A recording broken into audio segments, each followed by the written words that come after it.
Hey, you think there's any long shots out there that might have a chance to compete for the 2021 Super Bowl? Let me take a look. Let's see. I'm not trying to be biased, but there's the Atlanta Falcons. They actually look ready to compete. Take a look. They're really big. Let me see, dog. Let me see. What do they look like? I had 4 biscuits and I ate one. Then I only had 3. Bro, what? Too young, dog, too young. What's going on, Falcons fans? Logan here. Welcome back to Rise Up Rundown, and if you're new here, welcome. In this video, we're gonna go over the ever so fun topic of how the Atlanta Falcons can win the Super Bowl entering the NFL season. This one in particular, the 2021 NFL season. Now, I do understand that it is somewhat a long shot for the Atlanta Falcons to win Super Bowl 56 because, sure, we do have a brand new coaching staff. Are they going to live up to the hype? We literally just lost Julio Jones, and while I do still believe the receivers are going to do well without him, I also think the loss of Julio Jones is going to hurt a lot more than we all might think, and the defense has yet to prove itself, and it's just, I don't know, there's probably more to mention than that, but I also believe that it is not totally impossible for the Atlanta Falcons to win the Super Bowl this year. And in this video, we're going to go over 4 things that I feel the Atlanta Falcons need to do in order to win the Super Bowl this year. And let's get straight into it. Goal number 1, I know we kind of talk about this in every single video, but let's just face it, if the Atlanta Falcons are to even reach a Super Bowl in 2021, this is probably the main thing they have to utilize here. They have to utilize what seemingly always works in Atlanta: play action, tight ends, and running backs. Thankfully, we have a head coach in Arthur Smith that seems to know how to utilize all this, as we saw in Tennessee. He made Ryan Tannehill look good with all the play action and utilized all those tight ends in Tennessee. Obviously, we saw Derrick Henry get utilized for the running game in Tennessee. So Arthur Smith shows that he might know a thing or two about what works in Atlanta, and so does Matt Ryan, because if you look back in years past, in 2012 and 2016, we went incredibly far when utilizing running backs, tight ends, and play action. 2012, we made an NFC Championship, nearly a Super Bowl. 2016, we made a Super Bowl, nearly won it. So does that mean if we utilize it here in 2021, we make a Super Bowl and win it? I don't know, but the Atlanta Falcons can't just go, oh, we know how to utilize tight ends, play action, and running backs. They have to actually do it in order to get really far. And I think they have a head coach and a quarterback that, if everything goes right, they have almost the perfect duo in the NFL. And things could get really special if they are to utilize all 3 of those things. Goal number 2, the Atlanta Falcons do kind of need to establish a culture here.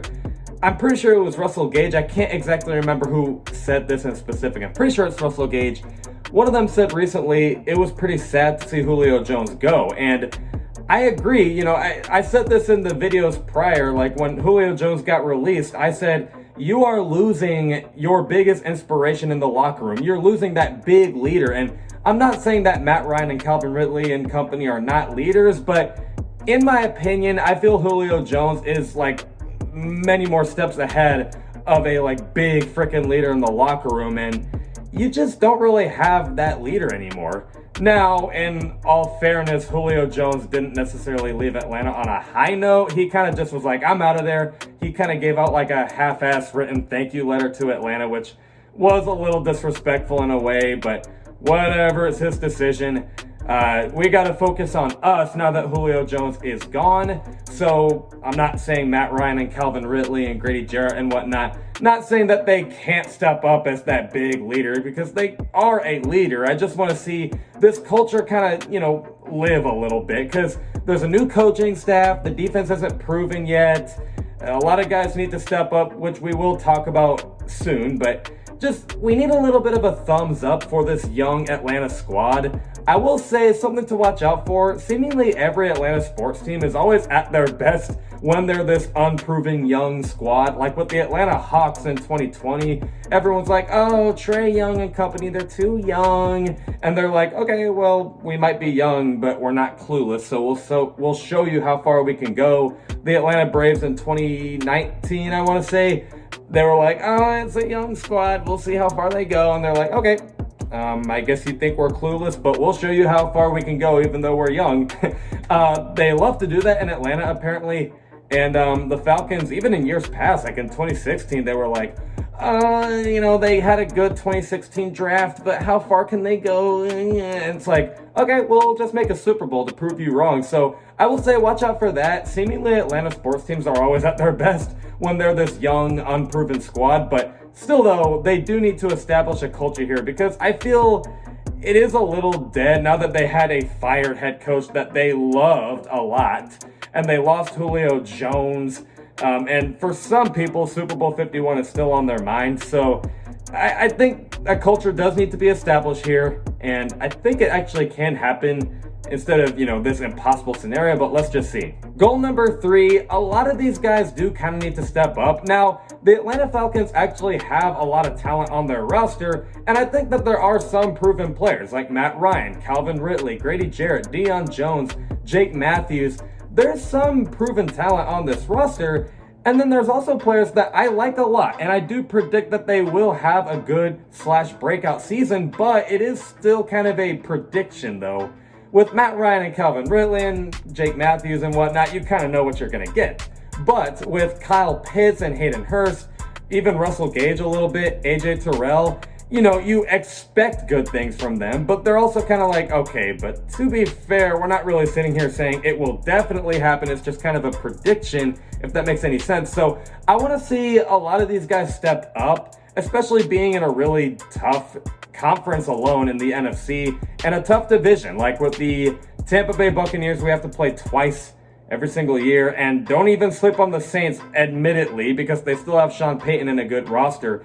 A lot of these guys really need to step up. Like without Julio Jones, I want to see the receivers step up, and I think they will, but it's still a prediction. The defense obviously needs to prove itself. Even the coaches need to prove themselves. So I just want to see all these guys step up. I want to see what they're capable of. And then goal number 4, you could maybe argue that this is kind of in the category of goal number 2, where they need to establish a culture, but I want to see the Falcons actually care a little more about the games that aren't as meaningful. Now, I know that sounds a little crazy, like, oh, you think that they're getting paid millions of dollars not to care or whatnot, and they've been playing their whole life to get into the NFL, and, I'm not trying to sound like they don't care about football at all, but what I'm trying to say is, history shows when the Falcons are playing a game that is super meaningful for them, they actually either win it or they're really close to winning that. Like in 2019, of course they don't want to lose to Kyle Shanahan,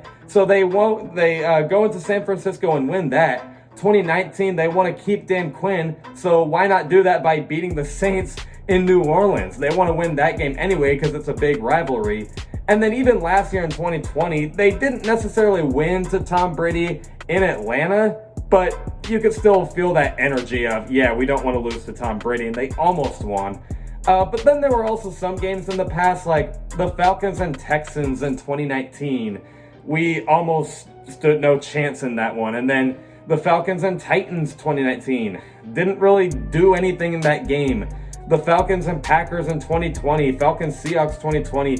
There's just some games that, if they're not as meaningful, for me personally, I just don't feel the energy from the Falcons. And if they want to go super far, they have to play games and win games that either are meaningful or are not as meaningful, if that makes any sense. I do have to be a little careful with the way I say that, because I'm not trying to say they don't care, but I want to see a little more energy from them.